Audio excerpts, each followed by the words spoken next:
नमस्कार। इटावा में कथावाचक मुकुट मणि और उनके सहयोगी संत कुमार की जाति पूछकर उनके साथ अभद्रता मामले में शंकराचार्य स्वामी अभिमुक्तेश्वरानंद ने लगातार दूसरे दिन बड़ा बयान दिया है।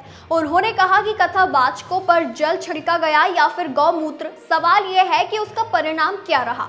अगर वे पवित्र हो गए तो फिर उनसे कथा क्यों नहीं सुनी। उन्होंने कहा कि जब जल या गौमूत्र छिड़कने का कोई प्रभाव ही नहीं हो रहा तो आपने छिड़का क्यों।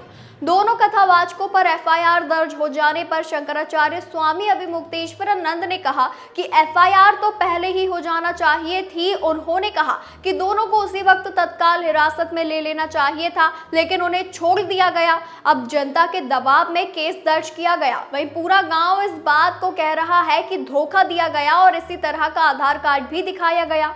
उन्होंने पूछा कि आखिर दो आधार कार्ड का मामला क्या है।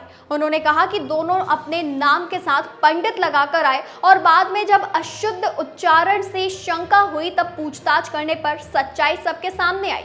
शंकराचार्य स्वामी अभिमुक्तेश्वरानंद ने कहा कि ब्राह्मण से कथा सुनना चाहते थे लेकिन वे ब्राह्मण नहीं थे। ये धोखा है, लेकिन गांव वालों ने भी गलती की है, मारना नहीं चाहिए था। दोनों पक्ष क्षम्य हैं।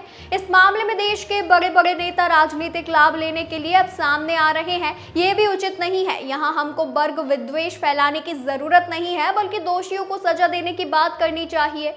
दोनों जातियों के लोगों को सामने खड़ा कराकर लड़ाना और अपने स्वार्थ साधना भी अपराध है। यादव महासभा और जाट रेजिमेंट की पुलिस से संघर्ष और पथराव के सवाल पर शंकराचार्य ने बताया कि जो भी लोग इस घटना को कारण बनाकर देश और समाज में विभाजन उत्पन्न करना चाहते हैं या अशांति उत्पन्न करना चाहते हैं, उन्हें भी अरेस्ट कर लेना चाहिए।